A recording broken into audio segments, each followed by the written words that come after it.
So, what if I told you that the most draining, the most confusing conflicts in your life aren't random?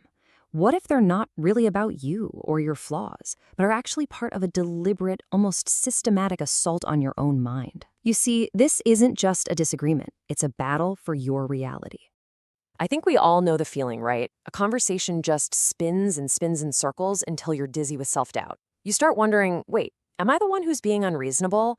Did I forget something? Am I going crazy here? You walk away feeling this heavy sense of guilt, but you can't for the life of you figure out why. I'm here to tell you these experiences, they're not your fault. They are the direct result of specific, repeatable tactics designed to control you. It's not just a personality quirk, it's a system.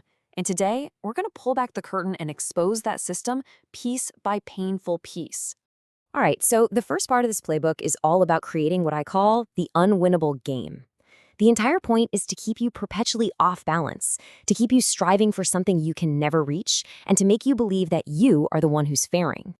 It all starts with a tactic called moving the goalposts. And the rules of this game are deceptively simple. They give you a clear target, so you work hard, you do exactly what they asked, you meet the standard. But the second you get there, poof, the target moves, the standard changes. What was good enough a minute ago is suddenly, and without explanation, not anymore.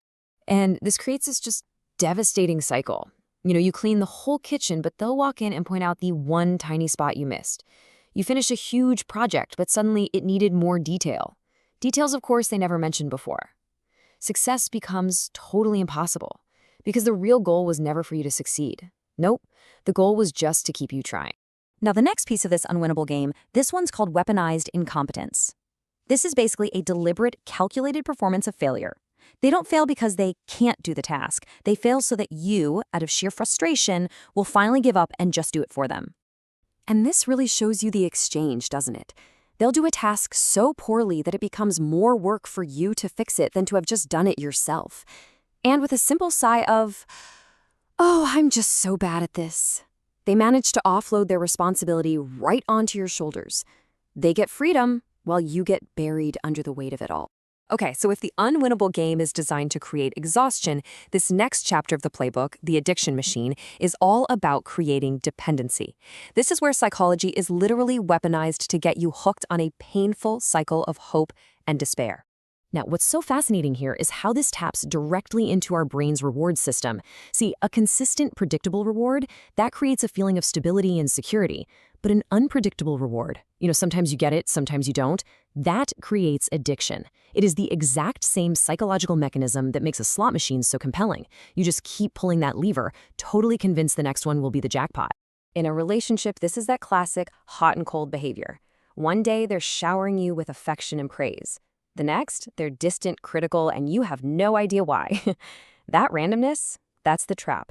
It keeps you in this constant state of anxiety, making you work harder and harder to earn back their warmth, turning love and affection into a desperate game of chance.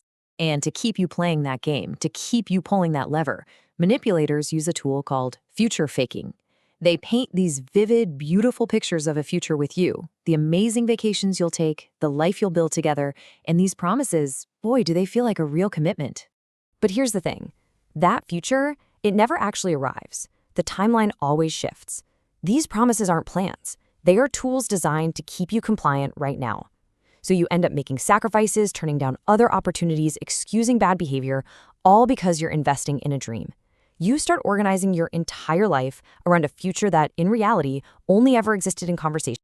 This all builds to the final and, frankly, the most insidious chapter of the playbook, the memory thief.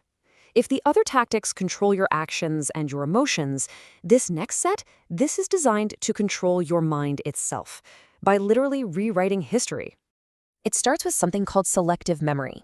You bring up something that happened, a promise they made, something hurtful they said.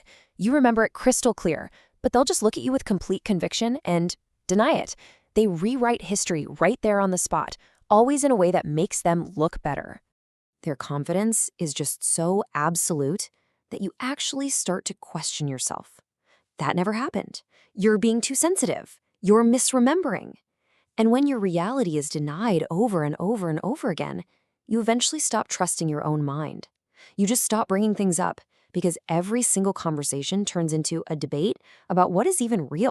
This complete erosion of your reality sets the stage for the final, devastating move, victim reversal. So it starts with you. You express a totally legitimate hurt. You say calmly, "Hey, it hurt me when you broke your promise." You're just hoping for an apology, maybe a little accountability. But instead of accountability, they crumble. And suddenly, they are the victim. Your pain has somehow become an attack on them. The entire conversation flips in an instant. Your natural empathy kicks in, and you find yourself comforting the very person who hurt you. The conversation that began with your pain ends with you apologizing for even bringing it up. So, seeing this playbook all laid out like this, it raises the really obvious question. How on earth do you defend yourself? How do you stop playing their game? Well, the answer lies in reclaiming your reality. It's about building a mental shield. And this shield is built on 3 core principles. First, focus on actions, not promises.